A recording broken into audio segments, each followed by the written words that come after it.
Capítulo 10. Domínio próprio. Ruth, a escolha cabe a você. Autocontrole nas decisões. Ruth 1-4. O crescimento do fruto do Espírito em nossa vida está apoiado em uma série de fatores. Não podemos simplesmente dizer, vou cultivar um horto de alegria ou um bosque de bondade. Quando a vida no Espírito é iniciada, verificamos que o fruto é como um cacho de uvas, cada bago perfeito, mas todos em um cacho. Assim, quando o amor começa a crescer, a paz, a alegria e a bondade se desenvolvem também. E paralelamente a esses valores estará crescendo a temperança ou domínio próprio, a última das 9 manifestações do fruto. O crescimento no Espírito depende de querermos crescer e de prepararmos o clima para o crescimento em nossa vida. Mas nenhuma soma de esforço nos ajudará a desenvolver esses novos frutos se não andarmos no Espírito, pois eles são o fruto do Espírito. Plástico. Visitei certo lar onde a família possuía muitos artigos de decoração, árvores, flores e uma fonte. O nosso filho de 5 anos ficou impressionado. Ele se aproximou das flores, examinou-as, tocou-as e disse: são apenas plástico, mamãe. Vivemos na era do plástico. Porém, que o fruto do nosso horto seja real, pois só assim poderá se reproduzir. Mais do que bebida. O fruto do Espírito é domínio próprio. Geralmente pensamos em domínio próprio ou temperança em conexão com o álcool. E é verdade que muitas mulheres ainda não salvas bebem nas horas de solidão.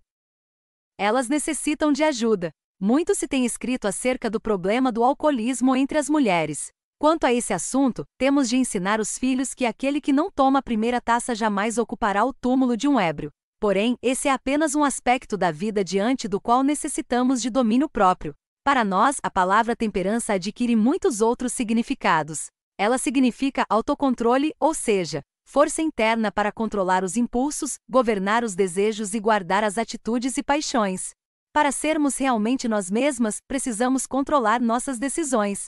Desde a infância conheço os seguintes versos: porque tenho de viver comigo mesma, desejo estar em condições de conhecer-me. Desejo poder, à medida que os dias passam, levantar-me e a mim mesma olhar de frente. Podemos nós controlar-nos? Ou existe alguma parte da nossa vida que não podemos governar? Diz 1 Coríntios 6:12, como cristão tudo me é permitido, o que não significa que tudo seja bom. Tudo me é permitido, mas não devo ser escravo seja do que for. Philips, Cartas às Igrejas Novas. A moderação inclui o controle sobre os apetites físicos, mentais e espirituais. Ela exige autocontrole no uso do tempo. Na maneira de vestir-nos e de falar. Podemos ir a extremos nas brincadeiras, na ira, na zombaria, nas diversões sadias ou na crítica. A moderação ou temperança é necessária nos hábitos de comer, nas atitudes, no lazer e nos desejos sexuais. Gosto da ideia apresentada em 2 Timóteo 1:7, de que Deus nos deu espírito de moderação. Isto é grande dádiva.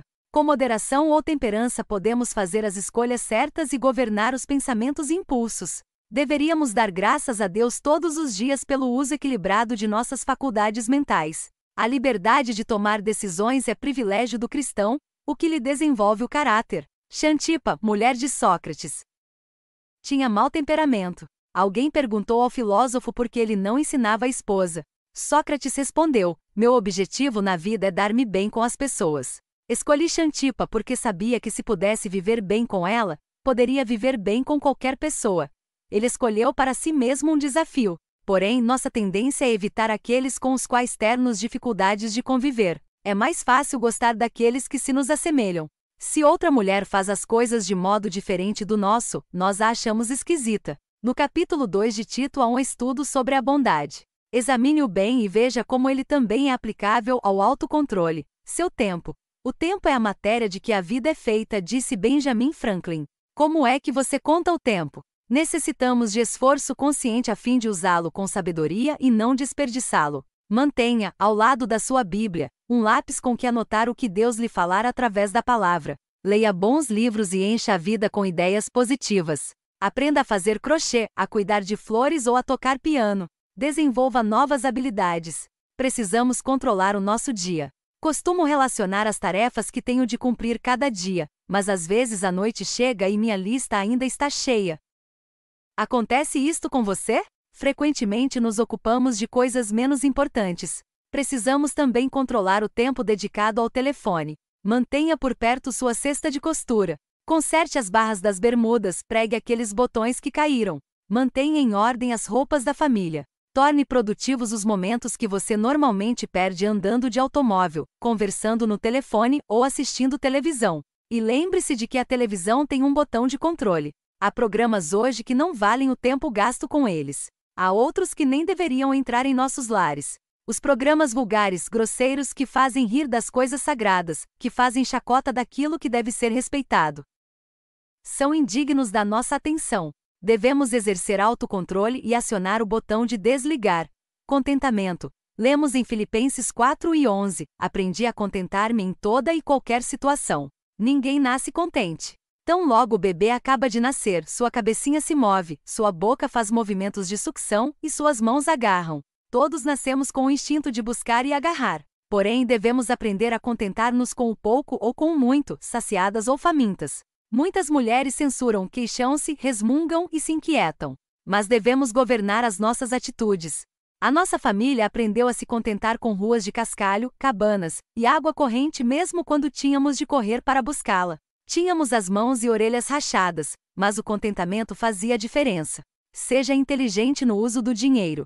A boa mordomia é característica de quem tem domínio próprio. Aprenda a fazer compras 66 nas liquidações em vez de queixar-se de que o dinheiro não dá. Compre calçados de verão no fim do verão e de inverno na primavera, guardando-os para o inverno seguinte. Faça o seu orçamento render adquirindo nas vendas especiais aquilo de que necessita.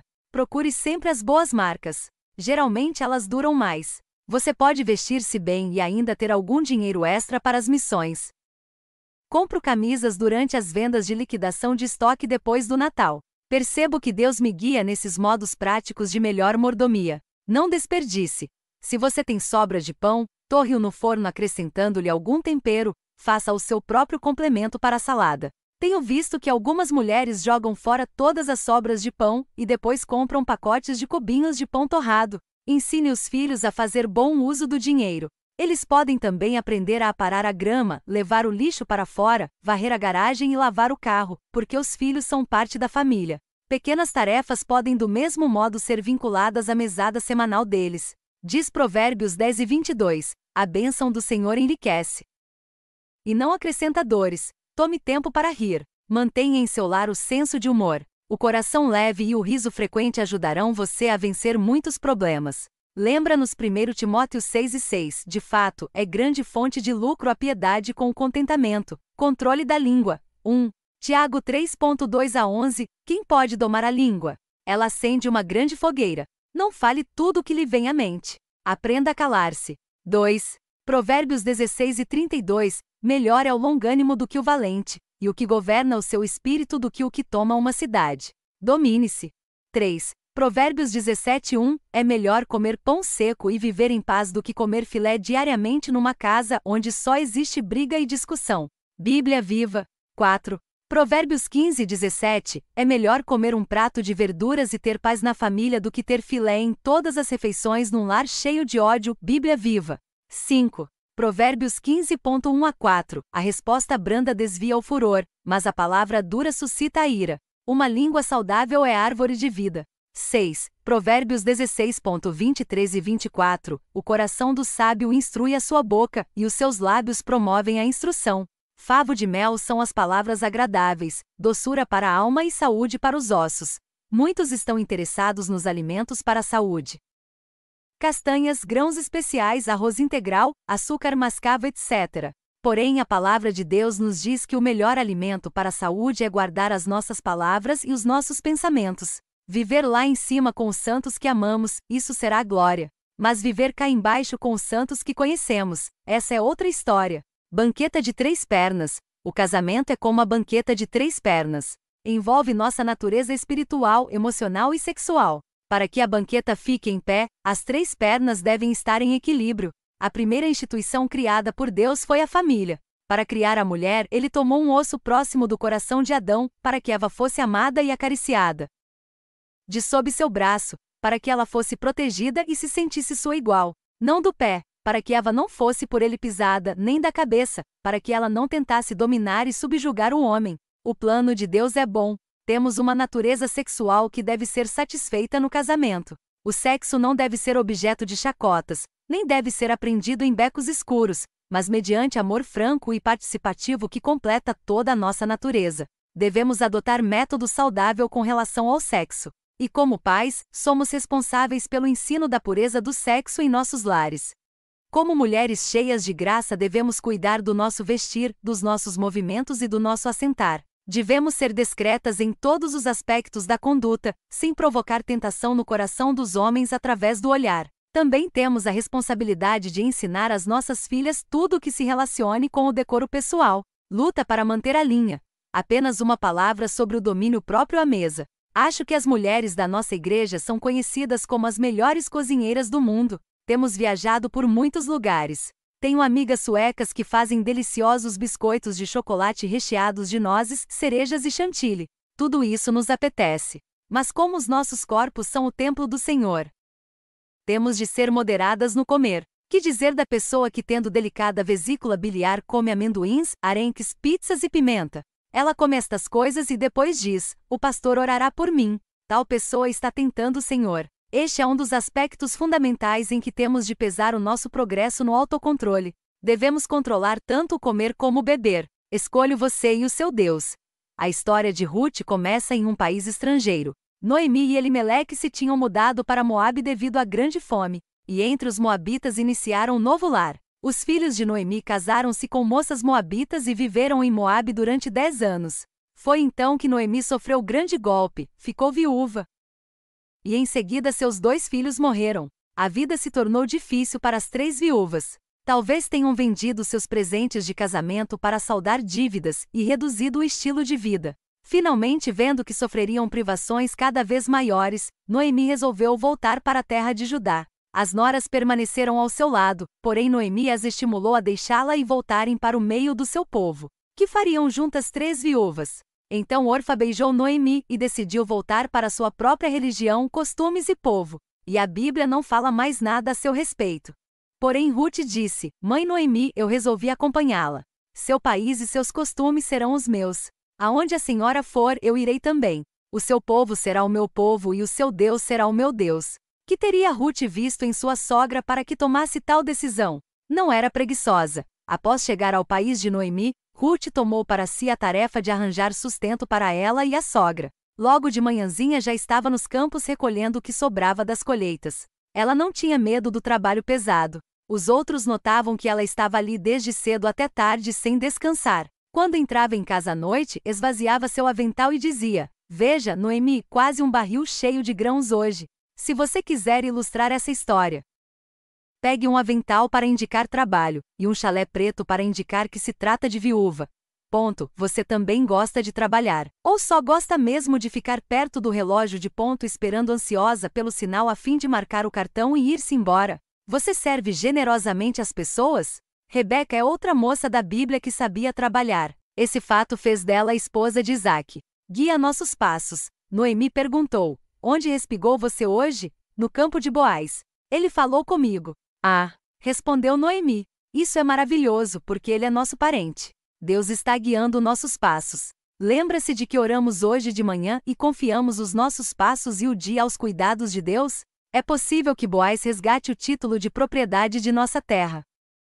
Então teremos recursos com que viver. Seja o que for que ele lhe ordene, obedeça. Ruth respondeu com sabedoria: Sou estranha aqui. O que a senhora me ordenar, eu farei. Preciso de sua ajuda. Noemi disse a Ruth que fosse à eira e se deitasse aos pés de Boaz enquanto ele dormia. Quando Boaz acordou e a viu, reconheceu que poderia resgatar a propriedade delas e fazer de Ruth sua esposa. Ele disse que a ajudaria.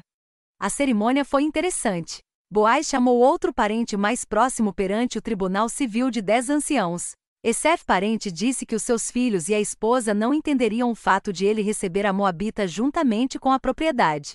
De modo que ele deu o seu sapato a Boaz, dizendo: Vá em frente e compre a terra de Elimeleque. Não posso assumir o encargo da nora de Noemi. Boaz tinha visto a bondade de Ruth para com a sogra, sua disposição para o trabalho, sua graciosidade e integridade de caráter. Ele a aceitou pelo valor que ela representava. A recompensa de Deus. Noemi havia dito a Ruth: Seja paciente, fique em seu lugar, espere e veja. Às vezes isso é difícil. Geralmente queremos que tudo aconteça rapidamente. Desejamos ver o que está à frente. Mas Ruth possuía autocontrole. Deus honrou este fato. Ruth e Boaz tiveram um menino. Deram-lhe o nome de Obed, que significa servir. O filho deles veio a ser avô do rei Davi, o que fez de Ruth, a antiga pagã, a bisavó do grande salmista. O Salmo 46:10 diz: Aquietai-vos e sabei que eu sou Deus, serei exaltado entre as nações, serei exaltado sobre a terra. Gosto da promessa do Salmo 90:15-17, de que Deus fará prosperar o trabalho das nossas mãos e o confirmará. Mas devemos aprender a aquietar a nossa natureza, acalmar o coração e ser pacientes. Deus resolverá tudo no seu devido tempo. Quando decidiu acompanhar Noemi, Ruth não viu por antecipação a vitória que iria alcançar. Elas eram tão somente duas viúvas solitárias caminhando lado a lado. Mas Ruth fez a melhor escolha, e Deus a recompensou. Crescer no autocontrole é crescer em Cristo. Este crescimento não é algo remoto e irreal, expresso em termos celestiais ou em frases feitas. Exercer o autocontrole mediante a ajuda do Espírito Santo cada dia é viver uma vida cristã sincera e prática. Somos povo celestial, mas devemos viver aqui na terra. Temos de trazer o céu aos nossos lares, escritórios e escolas, orando, que Jesus brilhe em nós. Minha oração é para que você seja mulher cheia de graça. E a sua vida, um horto cheio de fragrância, cheio do fruto que traz bênçãos ao lar, à igreja, à comunidade e ao mundo, o fruto do Espírito. Contentamento. A vida é apenas um espaço no contar dos anos, carregado de temores mil, risos, lágrimas e desenganos. No meio de tudo isso nosso Deus está, esperando para nos abençoar. Mesmo no deserto prossigo feliz a caminhar.